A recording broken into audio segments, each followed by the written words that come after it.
bagaimana mereka menjajah Bani Israel, bagaimana mereka menyiksa, menzalimi, mengintimidasi Bani Israel. Bismillahirrahmanirrahim.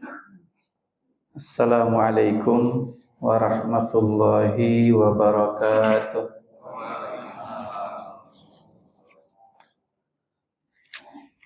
Innal hamdalillah wa inna syukra lillah wa inna tsanaa kullahu lillah.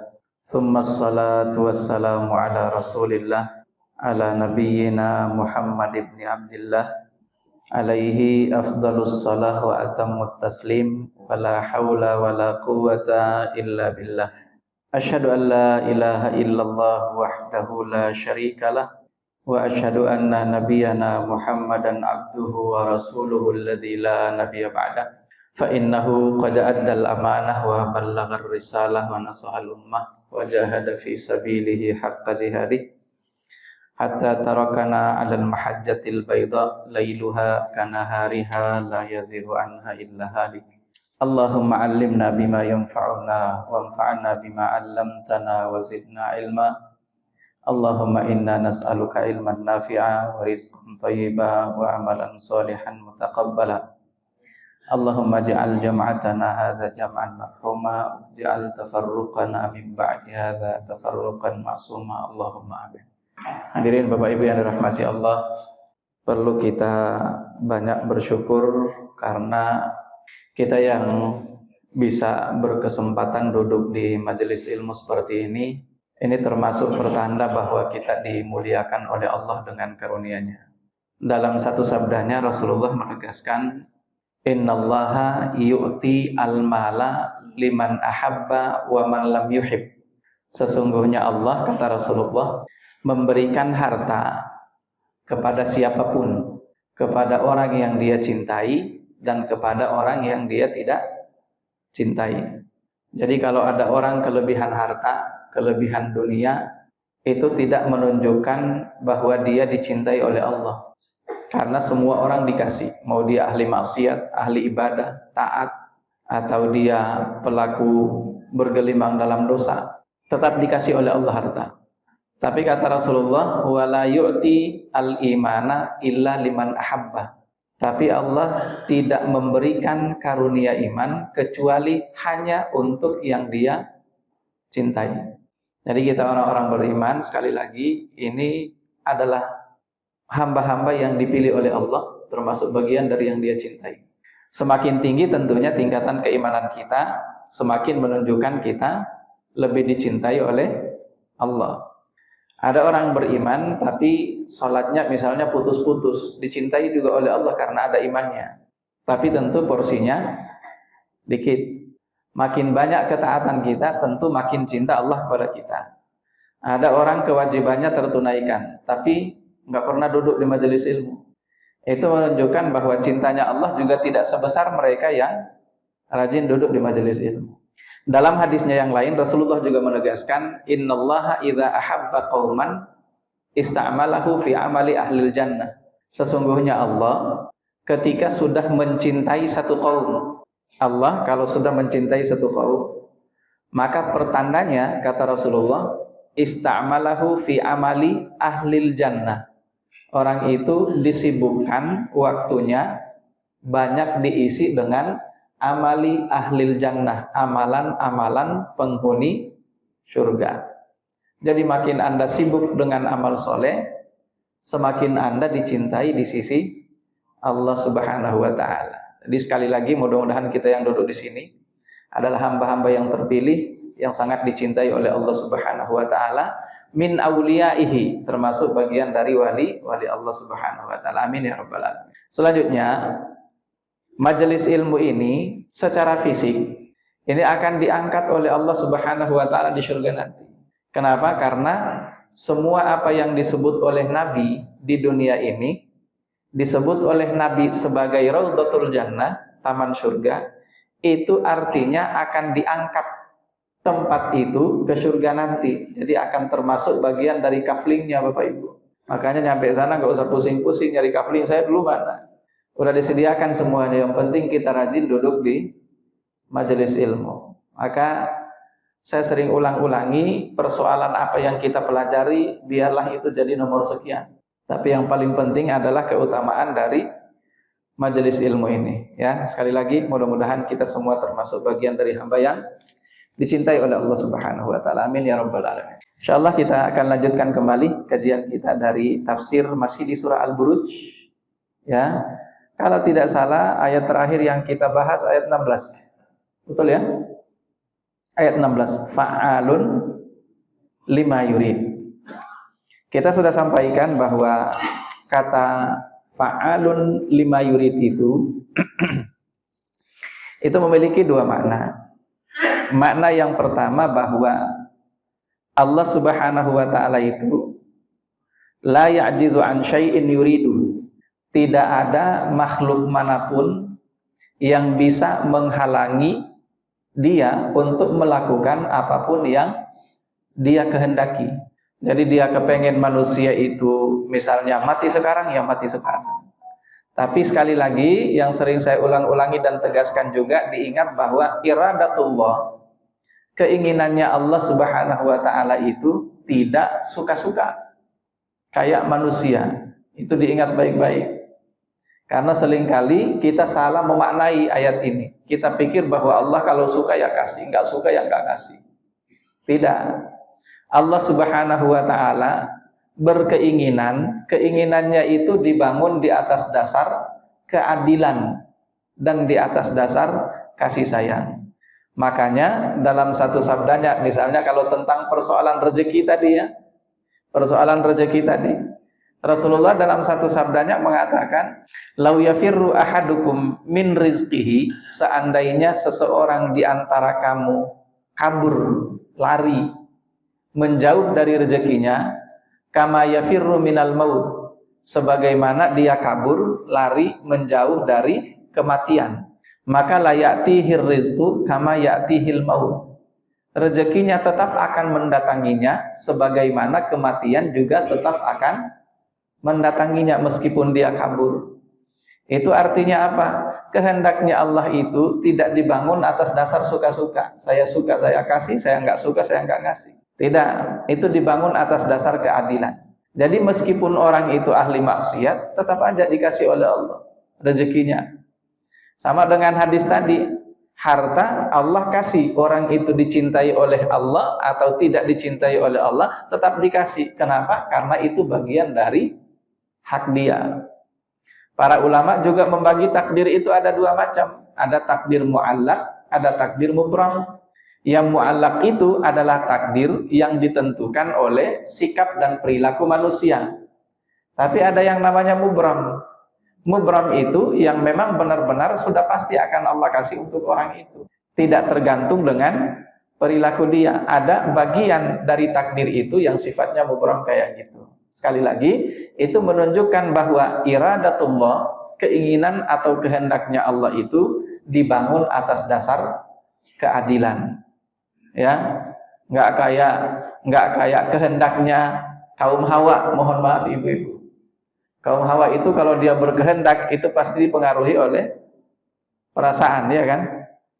Ya itu kalau kaum Hawa. Ini mohon maaf saja ibu-ibu. Kalau kaum Hawa kayak gitu, tidak dilatar belakangi oleh keadilan. Karena perasaannya memang itu yang mendominasi kalau kaum Hawa. Makanya perempuan itu kan nggak boleh jadi pemimpin dalam Islam. Nggak boleh jadi qadhi. Qadhi itu adalah hakim yang memutuskan perkara dalam Islam. Kenapa seperti itu? Karena sekali lagi didominasi oleh perasaan. Nah, kalau Allah Subhanahu wa taala berkehendak, kehendak Allah itu dibangun atas dasar keadilan dan kasih sayangnya. Sehingga kemudian dicintai ataupun tidak, tetap Allah Subhanahu wa taala memberikan apa yang seharusnya Allah berikan kepada hamba itu. Nah, jadi itu makna pertama ya. Jadi kalau ada yang dikehendaki oleh Allah, nggak ada yang bisa menghalangi. Apapun yang Allah inginkan, tinggal mengatakan kun, jadi. Fayakun, maka kehendak Allah itu pasti akan terjadi. Ini makna yang pertama dari kata fa'alun lima yurid. Makna yang kedua, fa'alun lima yurid itu artinya Allah itu keinginannya terlalu banyak. Dan semua di antara keinginannya itu pasti terlaksana dan bisa dijangkau oleh Allah Subhanahu wa taala. Itu bisa. Kalau kita manusia, lebih banyak keinginannya dibandingkan kemampuannya, kan begitu kan? Mimpinya yang terlalu panjang. Apa istilah orangnya? Iya, tulul amal. Enggak, kalau istilah kita dalam bahasa Indonesia, maksud hati memeluk gunung, apa daya tangan tak sampai, kan begitu kan? Maksud hati memeluk gunung, apa daya tangan tak sampai. Itu menunjukkan kita manusia ini terlalu lemah, tapi keinginannya terlalu banyak. Begitu kan? Udah tua masih juga kepengen, gimana ya kalau saya nikah lagi? Begitu kan? Iya. Masih seperti itu, padahal kan kemampuannya sudah terbatas. Ya Allah, ditantangin sama istrinya saja, ayo tiap hari mau nggak? Wah, gemeteran itu udah. Kan begitu kan? Itu tadi itu. Jadi maksud hati memeluk gunung, apa daya tangan tak sampai. Nah, kehendak Allah Subhanahu wa taala disebut fa'alul lima yurid karena Allah ngurusin semua yang ada di alam ini. Yang diurusin itu bukan cuma manusia saja, tapi mulai dari malaikatnya, kemudian jinnya, manusianya, makhluk-makhluk yang lain, hewan melata, tumbuhan, semua. Apa yang ada di langit, apa yang ada di bumi, itu kebayang seberapa banyak urusan yang ada di alam ini. Jangan kita ukur per harinya, per detik saja, Masya Allah, banyak banget tuh urusan. Kita ngurusin manusia aja satu RT, ya Pak. Jangan satu RT, ini satu jamaah masjid kayak gini aja, itu puyeng. Begitu kan? Kalau misalnya kita mau ngurusin makannya, ngurusin ininya, itunya. Orang punya anak, kan rata-rata sekarang nggak kepengen banyak anaknya. Kenapa? Susah ngurusinnya, begitu kan? Susah ngurusinnya, nggak kepengen punya anak banyak-banyak. Kenapa? Karena sekali lagi kemampuan kita yang terbatas. Keinginannya banyak, cita-citanya terlalu tinggi, akan tetapi jangkauan dari kemampuannya sangat terbatas. Nah, Allah Subhanahu wa taala ngurusin kita manusia juga iya, ngurusin jin juga iya, ngurusin malaikat iya, ngurusin hewan iya, ngurusin tumbuhan iya. Semua apa yang ada di langit, apa yang ada di bumi diurusin oleh Allah Subhanahu wa taala. Mulai dari ajalnya, kapan orang ini bakalan mati, dan nggak ada yang meleset kan? Nggak ada yang meleset sama sekali. Berapa jumlah manusia yang ada di muka bumi ini dan ajalnya tidak meleset. Pokoknya kalau sudah tiba, la yastakhiruna sa'atan wa la yastaqdimun. Enggak bakalan ada yang bisa yastakhirun, ditunda. Oh, ini tunda dulu, kenapa? Malaikatnya lagi sibuk di sana. Enggak ada yang kayak gitu. Wa la yastakhiruna sa'atan wa la yastaqdimun. Enggak bisa juga misalnya kemudian dimajukan. Ini karena buru-buru nanti bakalan berangkat ke sana lagi. Oh ya, sekaligus mohon maaf ini Bapak Ibu, saya nggak akan sampai Suruk ya. Saya nggak sampai Suruk karena ini langsung mau ke bandara. Langsung ke bandara, jadi sempat-sempatin ke sini dulu. Jadi dari sini insya Allah langsung ke bandara mau umrah. Jadi minta izin nanti jam 6 kurang 10 insya Allah saya izin untuk jalan duluan ya. Nah itu Pak, kalau kita Pak ada urusan di sana, di sini dipendekin. Kan begitu. Tapi Allah Subhanahu wa taala ya, pokoknya ajal Anda sekian ya sekian, bakalan terlaksana semuanya. Itu yang dimaksud dengan fa'alun lima yurid. Nah, ayat yang berikutnya, hal ataka hadithul junud. Hal ataka hadithul junud. Setelah Allah menjelaskan tentang tadi itu fa'alul lima yurid, bahwa Allah itu bisa melakukan apapun yang Dia kehendaki. Idza arada syai'an an yaqula lahu kun fayakun. Jika menghendaki sesuatu, Allah tinggal mengatakan kun, jadilah, fayakun, maka yang dikehendaki itu kemudian terjadi. Di ayat berikutnya Allah kemudian mengajak orang-orang kafir di zaman Rasulullah itu, Quraisy, untuk berpikir tentang apa yang sudah pernah terjadi pada umat-umat terdahulu. Allah katakan hal ataka hadithul junud. Ini dimulai dengan kata tanya hal. Artinya apakah? Ataka telah datang kepadamu. Ini kalau bahasa kita, kayak kita misalnya gini, emang nggak tahu gitu. Emang nggak tahu apa? Kalau begini dan begitu, itu biasanya artinya apa tuh? Iya, nggak perlu dijawab, kan udah tahu. Saya udah sampaikan tentang itu, kan Anda sudah paham. Nggak punya mata apa? Itu artinya kan kamu punya mata, kan begitu kan? Nggak punya kuping apa? Itu kalau bahasa kita begitu ya. Itu artinya kan Anda punya kuping, bisa mendengar, jelas. Nggak tuli. Nah, jadi ketika Allah katakan di sini hal ataka haditsul junud, itu artinya kan kamu sudah hafal tuh kisah tentang al-junud. sudah dikuasai, dan Anda wariskan pengetahuan itu turun-temurun. Dari semenjak nenek moyang Anda sudah mendengarkan tentang kisah-kisah itu. Tentang hadithul junud. Hadis di sini artinya kisah ya, cerita. Tentang cerita, hadis juga bisa diartikan kabar, berita. Tentang siapa itu? Al-junud. Al-junud itu bala tentara. Dari kata jundun. Jundun itu bentuk tunggalnya, bentuk jamaknya adalah al-junud. Itu artinya kamu sudah hafal kisah itu, kamu sudah kuasai kisah itu. Dari sejak kamu kecil sudah dikisahkan. Sekarang kamu kisahkan kemudian cerita itu pada keturunanmu. Sudah dihafal di luar kepala. Itu maksudnya ya. Telah datang kepadamu hadithul junud. Berita tentang al-junud itu. Siapakah al-junud yang dimaksud? Dijelaskan di ayat yang berikutnya. Siapa itu? Fir'auna wa Tsamud. Yaitu kisah, cerita, kabar berita tentang Fir'aun dan bala tentaranya. Fir'aun dan bala tentaranya berarti ini di zaman Nabi Musa alaihissalam. Ya, hadis tentang itu. Bagaimana mereka menjajah Bani Israel, bagaimana mereka menyiksa, menzalimi, mengintimidasi Bani Israel, lalu Nabi Musa kemudian diutus untuk membebaskan Bani Israel itu dari siksaan Fir'aun laknatullahi alaihi dan bala tentaranya. Tapi apa yang terjadi? Setiap ada ancaman yang disampaikan oleh Nabi Musa, ajakan yang disampaikan oleh Nabi Musa, tidak satu pun yang diikuti oleh Fir'aun.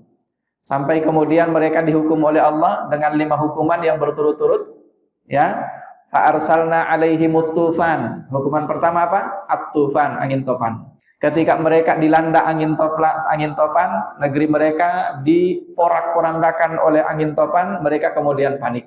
Mereka datang kepada Nabi Musa, meminta kepada beliau alaihi salam, ya Musa ud'u lana rabbaka bima ahida indak. Wahai Musa, berdoalah pada Tuhanmu, hilangkanlah musibah kami ini, ya. La in kasyafta 'annar rijza lanu'minanna laka wa lanursilanna ma'aka bani Israil. Kalau kamu sampai berhasil mengangkat musibah ini, menghilangkan malapetaka ini, maka lanu'minanna laka, kami pasti akan beriman kepadamu, wa lanursilanna ma'aka bani Israil, dan kami akan serahkan Bani Israel ini kepadamu. Didoakanlah sama Nabi Musa. Ketika didoakan sama Nabi Musa, terangkatlah musibah itu, hilanglah azab dan hukuman itu dari mereka. Apakah mereka beriman? Tidak. Tidak, mereka sama sekali tidak beriman, tidak memenuhi janjinya. Datanglah hukuman yang kedua. Apa hukuman yang kedua? Al-jarad, belalang. Mereka diserang oleh pasukan belalang. Panik lagi mereka, datang lagi minta kepada Nabi Musa seperti tadi itu. Ud'u lana rabbaka bima ahida indak, la in kasyafta 'annar rijza lanu'minanna lak wa lanursilanna ma'aka bani Israil. Sama janjinya dengan yang pertama. Didoakan lagi oleh Nabi Musa, diangkat lagi itu musibah. Tapi apakah mereka beriman? Tidak. Mereka tidak beriman sama sekali, tidak memenuhi janjinya sama sekali. Ini ada yang mirip-mirip kayak gini sekarang. Ya, berulang-ulang janji, mirip-mirip kayak gitu. Itu persis dengan Fir'aun dan bala tentaranya. Nah, diangkat lagi itu musibah. Apakah mereka beriman setelah itu? Menyerahkan Bani Israel kepada Nabi Musa setelah itu? Tidak juga. Datanglah musibah yang ketiga. Apa itu? Al-Qummala, kutu. Diserang oleh pasukan kutu. Panik lagi mereka, datang lagi kepada Nabi Musa. Itu nggak punya malu kalau istilah kita ya. Apa istilahnya? Tebel muka ya. Atau udah nggak punya muka memang. Ya, muka tembok. Datang lagi, minta lagi, didoakan oleh Nabi Musa. Sama seperti permintaan pertama, didoakan lagi oleh Nabi Musa 3 kali. Wah, kalau kita kapok gitu Pak. Kita cuma sekali aja punya pengalaman kayak gitu, udah kapok saya. Nggak mau lagi terulang tuh pengalaman. 1 kali doang padahal. Itu juga pelajarannya Bapak Ibu, kalau baru 1 kali udah nggak apa-apa kalau dia ulangi. Kalau baru 1 kali ya, 2 kali nggak apa-apa, 3 kali nggak apa-apa. Nah, datanglah kemudian musibah yang keempat ya. Musibah yang keempat apa? Ad-Dafadi', kodok. Diseranglah mereka oleh pasukan kodok. Panik lagi, datang lagi kepada Nabi Musa, minta untuk didoakan dengan jaminan dan janji yang sama. Didoakan lagi oleh Nabi Musa untuk yang keempat kalinya. Tapi apakah setelah itu mereka beriman, menyerahkan Bani Israel? Sama sekali tidak. Datang lagi hukuman yang keempat. Apa itu? Ad-dama, darah. Semua sumber air mereka menjadi darah. Panik lagi mereka. Datang lagi minta kepada Nabi Musa untuk didoakan. Didoakan lagi oleh Nabi Musa 5 kali. Setelah kali yang kelima didoakan oleh Nabi Musa, diangkat musibah itu, tapi mereka sama sekali tidak mau beriman. Bani Israel tidak mau diserahkan kepada Nabi Musa, maka dihukumlah kemudian oleh Allah Subhanahu wa taala atas doa Nabi Musa alaihi salam. Ya, Nabi Musa berdoa, ya Allah, itmis ala amwalihim washdud ala qulubihim fala yu'minu hatta yarul adzabal alim. Ya Allah, binasakanlah harta-harta mereka, kemudian kuncilah hati-hati mereka, karena orang semacam ini tidak akan beriman kecuali ketika mereka sudah menyaksikan azab itu ada di hadapan mata mereka. Maka kemudian semua harta benda dari Fir'aun dan bala tentaranya itu dikutuk oleh Allah Subhanahu wa taala menjadi batu. Tidak lama kemudian para ulama ahli sejarah mengatakan sekitar 30 hari setelah itu mereka ditenggelamkan oleh Allah di Lautan Merah. Kisah-kisah ini dihafal oleh orang-orang Quraisy. Jadi orang Quraisy itu menguasai tentang cerita-cerita dari Bani Israel, cerita dari Nabi Musa alaihi salam, cerita dari Fir'aun dan bala tentaranya.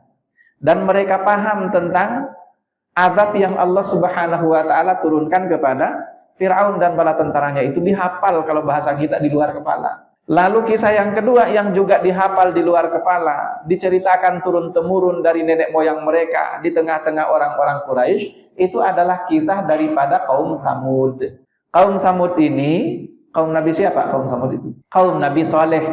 Dan ini tempat terjadinya ya di Jazirah Arab, yang disebut hari ini dengan Al-Ula itu, ya, atau sering juga digunakan istilah Madain Saleh. Itu nama kaumnya kaum Samud. Nah, ini juga adalah kisah yang turun-temurun diceritakan oleh nenek moyang daripada orang-orang Quraisy, sehingga mereka hafal di luar kepala tentang kisah-kisah itu. Apalagi sekali lagi memang terjadinya di Jazirah Arab itu sendiri, di bagian utara dari kota Madinah Al-Munawwarah, bukan utara, bagian apa nih? Barat laut. Ya, di bagian barat laut daripada kota Madinah Al-Munawwarah itu Madain Saleh tadi itu. Nah, oleh karena dua kisah ini yang dihafal dan diceritakan turun-temurun oleh nenek moyang mereka, orang-orang Quraisy, maka dua kisah ini yang diangkat oleh Allah di ayat ini. Hal ataka haditsul junud Fir'aun wa Samud. Bukankah kalian telah mendengar tentang kisah itu? Kisah siapa itu? Kisah Fir'aun dan bala tentaranya, akhir daripada kehidupan mereka. Bagaimana kelakuan mereka di hadapan Rasul mereka yang Allah utus di tengah-tengah mereka, itu mereka hafal. Termasuk apa yang terjadi pada Nabi Saleh alaihi salam dan unta Nabi Saleh alaihi salam, dan akhir daripada kisah kaum Samud itu mereka hafal di luar kepala. Makanya dua ini yang diangkat oleh Allah, padahal kaum yang diazab oleh Allah itu kan lebih dari dua ini. Ada kaum Nabi Nuh alaihi salam, ya, ada kaum Nabi Syuaib, itu semuanya diazab oleh Allah. Ada kaum Nabi Hud, yang namanya kaum Ad, yang ada di Yaman, itu semuanya terjadi di dalam sejarah jauh sebelum Nabi Muhammad SAW diutus di tengah-tengah mereka orang-orang Quraisy. Tapi karena yang diwariskan turun-temurun dan dikisahkan tadi dua ini, maka itu dua yang diangkat oleh Allah di dalam ayat ini. Karena sekali lagi sasaran daripada ayat ini itu adalah orang-orang Quraisy. Hal ataka haditsul junud Fir'auna wa Samud balil ladzina kafaru fi takdzib. Nah, setelah Allah menceritakan tentang mereka Fir'aun dan Samud tadi, Allah kembali kepada orang-orang Quraisy. Balil ladzina kafaru, tapi orang-orang kafir itu, siapa orang kafir yang dimaksud di ayat ini? Yaitu orang-orang Quraisy. Balil ladzina kafaru fi takdzib, tapi orang kafir Quraisy itu lebih kufur lagi dibandingkan daripada mereka. Itu artinya boleh jadi kalau Fir'aun laknatullahi alaih dan bala tentaranya itu mungkin dosanya satu macam mungkin ya. Dan satu hal yang menjadi pemicu utama mereka disiksa dan dihukum oleh Allah Subhanahu wa taala.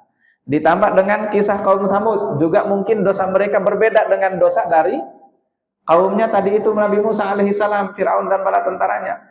Tapi di tengah-tengah orang Quraisy, dua-duanya itu sudah ada di tengah-tengah mereka. Musyrik juga iya, menentang nabinya juga iya, tidak mempercayai mukjizat yang Allah turunkan kepada Nabi Muhammad, padahal itu nyata. itu nyata, mereka saksikan dengan mata kepala mereka sendiri, tapi tetap mereka tidak percaya, itu artinya balil ladina kafaru fi takdzib. Kufurnya orang-orang Quraisy ini itu lebih parah dibandingkan kufurnya Firaun dan bala tentaranya, ditambah dengan kaum Samud, kaum daripada Nabi Saleh alaihi salam. Itu makna daripada balil ladina kafaru fi takdzib. Itu makna pertama. Makna yang kedua, mereka sudah mendengar tentang kisah itu turun-temurun, tapi tidak mempengaruhi sikap dan kepribadian mereka. Nah, itu yang dimaksud dengan takdzib, karena kata takdzib itu menunjukkan seseorang yang paham tentang suatu hal, paham tentang satu hukum, tapi dia paham, dia juga melanggar. Itu namanya takdzib. Maka ketika diceritakan di sini bahwa orang-orang Quraisy itu hafal dengan kisah Firaun, hafal dengan kisah kaum Samud, tapi mereka tetap melakukan dosa-dosa itu namanya takdzib. Jadi sudah paham, tapi sama sekali pemahaman mereka tidak mempengaruhi sikap dan kepribadian mereka menjadi lebih baik. Tidak ngambil pelajaran dari situ. Makanya orang yang nggak ngambil pelajaran dari kisah-kisah yang terjadi di masa lalu, itu artinya orang yang ada potensi takdzib. Kita tidak katakan dia takdzib tadi itu ya, orang yang mendustakan ayat, tidak, karena selama kita masih beriman, kewajiban kita masih tertunaikan, ya kita tetap orang beriman. Tapi kalau misalnya banyak hal yang sudah kita pahami, akibat daripada dosa itu sudah kita tahu sama sekali, tapi kemudian tidak kita lakukan, atau masih dilakukan juga dosa itu artinya kita punya sifat di antara sifat-sifat takdzib itu. Nauzubillahi min dzalik. Balil ladina kafaru fi takdzib wallahu min waraihim muhit. Padahal Allah Subhanahu wa taala min waraihim muhit. Dari belakang mereka itu muhit. Muhit itu dari kata ahata yuhitu. Dan ini ada dalam ayat kursi ya. Wala yuhituna bi syai'in min ilmihi illa bima syaa. Jadi kata ahata yuhitu itu kalau bahasa kita hafal situasi, tahu dengan kondisi, jadi paham betul itu yuhitun. Misalnya kita ambil contoh, itu kalau maling, ini ada kisah yang lagi viral ya, diplomat, pembunuhan diplomat muda. Saya sempat buka-buka dan ada satu video yang menjelaskan tentang rencana pembunuhan itu. Nah, cuma ini doang ya, apa istilahnya? Video apa itu namanya kalau begitu tuh? Cuman sekedar menceritakan gambarannya, tapi bukan kisah nyata. Apa sih namanya tuh? Ilustrasi ya, bahwa sang pembunuhnya itu sebelum dia masuk ke situ, dia datang dulu mempelajari 10 hari di situ, dipelajari kebiasaannya setiap hari, ya, dia pelajari tempat tinggalnya, apa yang terjadi di jam sekian, seperti apa suasana di kiri kanan, tetangganya kayak gimana, ya, sampai benar-benar dia hafal, sampai benar-benar dia hafal. Ketika seseorang sudah menghafal kondisi, suasana, situasi di suatu tempat, itu namanya yuhitu. Bisa dipahami ya? Itu namanya yuhitu bil ilm. Dia sudah paham betul tentang itu. Nah, jadi atau kayak misalnya maling. Maling itu biasanya dia kalau sebelum datang kan dia mempelajari situasi dulu kan. Ya, biar dia punya pengetahuan tentang itu, dia menguasai medan. Itu namanya ahata yuhitu. Atau kalau enggak, Anda yang punya pengalaman kerja, ini mah kerjaan saya sudah hafal. Nah, sudah hafal kerjaan itu namanya yuhitu. Nah, sekarang kita kembali ke ayat ini. Wallahu, dan Allah min waraihim muhit. Dari belakang mereka itu muhit, menguasai. Artinya apa? Allah itu dari arah manapun, di sini dikatakan wara. Wara itu kenapa menggunakan kata wara? Wara itu kan artinya belakang. Dan belakang itu menunjukkan bahwa kalau kita manusia, tempat yang paling tidak bisa kita jangkau itu adalah yang belakang. Kalau yang depan kan kita bisa tahu, Pak. Tapi coba kalau yang belakang, orang datang dari belakang kita nggak tahu. Ada pergerakan apa dari belakang kita nggak tahu. Nah, artinya Allah ingin menjelaskan di sini, bahkan dari arah yang manusia tidak tahu sekalipun, itu Allah Subhanahu wa taala yuhitu, kuasai semuanya. Nah, jadi inilah perbedaannya Bapak Ibu yang dirahmati Allah. Dari sini seharusnya kita bisa mengambil pelajaran bahwa sekecil apapun perbuatan, sikap, tindak tanduk, perilaku yang kita lakukan di tempat yang tersembunyi sekalipun, itu semuanya diketahui oleh Allah Subhanahu wa taala. Jadi dari sisi pengetahuan Allah itu yuhitu, mengetahui dan menguasai. Kemudian dari sisi kekuasaannya tadi itu, dari arah manapun Allah gampang menjadikan kita ini celaka. Gampang sekali bagi Allah Subhanahu wa taala. Kalau tidak, Allah ingin menyelamatkan kita dalam ancaman sebesar apapun. Kalau Allah kehendaki untuk menyelamatkan kita, selamat juga itu. Banyak kan kita menemukan kisah-kisah keajaiban, ya, apalagi di rumah sakit itu misalnya. Ada penyakit-penyakit yang menurut klaim dokter bahwa itu sudah nggak bisa lagi disembuhkan. Ada juga yang bahkan puluhan tahun atau bertahun-tahun pingsan dalam kondisi koma misalnya. Nah, berdasarkan teori medis dia nggak akan selamat lagi, tapi ternyata keajaiban itu muncul bisa selamat. Nah, itu semuanya karena Allah Subhanahu wa taala itu muhit, ya, menguasai mereka. Nah, kita kembalikan kepada apa yang terjadi pada orang-orang Quraisy hubungan dengan ayat sebelumnya, bahwa wahai orang-orang Quraisy, kalian sudah mengetahui tentang kisah dari Fir'aun, kisah dari kaum Samud, ujung daripada kehidupan mereka seperti apa, kalian sudah kuasai tentang itu. Tapi kalian masih kufur juga. Kalian masih membangkang juga. Bahkan pembangkangan kalian masih lebih parah daripada mereka. Maka ingat, Allah itu mudah baginya untuk mencelakakan kalian. Allah itu mudah baginya untuk menjadikan kalian itu jauh lebih parah musibah dan hukumannya dibandingkan daripada kaum Samud dan Fir'aun laknatullahi alaihim itu. Nah, itu kira-kira maknanya ya. Jadi wallahu min waraihim muhit. Bal huwa Qur'anun Majid. Tapi dia yang dibawa oleh Nabi Muhammad itu adalah Qur'anun Majid. Kenapa sekarang kembalinya ayatnya langsung ke Al-Quran? Karena semua ajaran yang disampaikan oleh Rasulullah itu berasal sumbernya dari Al-Quran. Termasuk kisah-kisah yang menceritakan tentang apa yang terjadi pada kaum-kaum sebelumnya. Meskipun memang tadi itu secara turun-temurun kisah itu diwariskan oleh orang-orang Quraisy dari nenek moyang mereka, tapi kisah itu juga diulangi dalam Al-Quran dengan cara yang jauh lebih rinci dan detail lagi dibandingkan apa yang dikisahkan oleh nenek moyang dari orang-orang Quraisy itu. Ya, bal huwa Qur'anun Majid. Karena mereka itu tidak percaya dengan Al-Quran. Saya ingin tegaskan kembali, Nabi Muhammad itu secara pribadi tidak bermasalah dengan orang Quraisy. Secara pribadi nggak bermasalah beliau itu dengan orang Quraisy. Bahkan beliau ini sosok yang sangat dipuji-puji di tengah-tengah orang-orang Quraisy. Diridhoi akhlak dan tingkah lakunya. Ya, beliau bahkan digelar sebagai Al-Amin. Jadi nggak bermasalah secara pribadi. Yang menjadi permasalahannya apa? Al-Quran yang dibawa itu.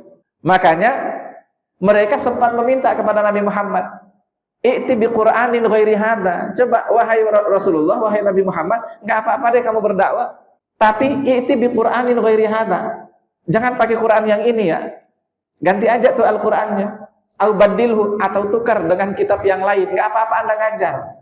Enggak apa-apa Anda mendeklarasikan diri sebagai seorang rasul, tapi jangan pakai Al-Qur'an yang itu. Nah, ketika mereka meminta seperti itu, maka Allah menjelaskan di sini, bal huwa Qur'anun Majid. Ingat, Al-Qur'an itu majid. Majid itu mulia. Dan majid yang dimaksud di sini oleh para ulama, mereka menjelaskan bahwa majid itu artinya dia mulia secara pribadi, secara fisik. Al-Quran itu mulia, dan siapapun yang bersentuhan dengan Al-Quran dia pasti mulia. Itu makna daripada majid ya. Yang kedua, bahwa Al-Quran itu adalah kitab yang diturunkan oleh Allah yang juga majid. Maka siapapun yang berinteraksi dengan cara yang baik terhadap Al-Quran itu, dia juga pasti akan dimuliakan oleh Allah Subhanahu wa ta'ala. Al-Quran itu juga yang ketiga adalah sumber keberkahan bagi umat manusia. Maka siapapun yang akrab dengan Al-Quran, hidupnya akan diberkahi oleh Allah Subhanahu wa ta'ala. Ada juga hadis yang mengatakan gini, innallaha yarfa'u bihadzal kitabi aqwaman wa yad'u bihi akharin. Sesungguhnya Allah akan mengangkat derajat dengan alasan Alkitab Al-Quran ini, aqwaman, derajat beberapa kaum di antara umat manusia itu dengan alasan Al-Quran. Tapi wa yad'u bihi akharin, dengan alasan Al-Quran ini pula Allah akan mencampakkan kaum yang lain. Artinya apa? Siapa yang akrab dengan Al-Quran, mengamalkan isi kandungannya, derajatnya akan diangkat oleh Allah Subhanahu wa ta'ala, karena Al-Quran ini adalah kitabun majid, kitab yang sangat mulia. Bisa dipahami kira-kira? Jadi itu ya. Al-Quran Majid. Jadi jangan kemudian kamu meminta, wahai Rasulullah, ganti aja tuh Al-Qurannya. Enggak, ini Al-Quranul Majid. Sumber kemuliaan itu ada di sini.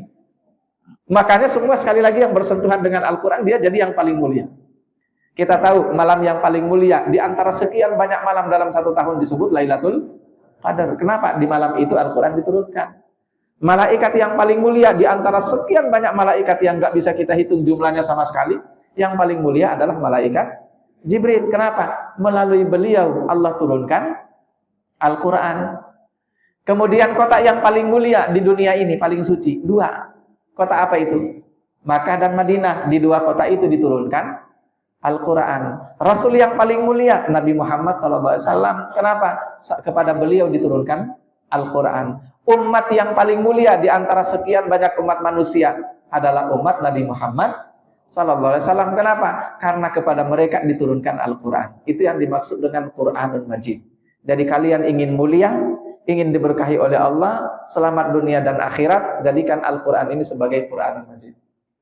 Oh iya, mohon maaf. Baik, kita selesaikan ya. Bahwa Quranul Majid fi lauhin mahfud, dan dia fi lauhin mahfud, ada di lauhin mahfud. Tapi Al-Qurannya ada di dunia, Pak Ustaz. Itu mushafnya. Tapi Al-Quran aslinya itu ada di Lauh Mahfud, terjaga di sisi Allah Subhanahu wa taala. Kalau yang diturunkan ke dunia itu mushafnya, isinya sekali lagi terjaga di sana. Makanya ayat la yamassuhu illal mutahharun itu ada yang mengartikan enggak ada manusia atau malaikat pun yang bisa menyentuhnya. Kenapa? Karena Al-Qur'an itu terjaga di sana di Lauhin Mahfud. Berbeda dengan yang ada di sini tapi isinya sama. Ya, wallahu alam bisawab. Mohon maaf sudah jam 6 kurang 5 ya, saya harus berangkat ya. Ya, kita cukupkan dengan sama-sama baca hamdalah. Alhamdulillahirabbil alamin. Doa kafaratul majelis. Subhanakallahumma bihamdika asyhadu an la ilaha illa anta astaghfiruka wa atubu ilaik. Billahi taufiq wal hidayah. Assalamualaikum warahmatullahi wabarakatuh.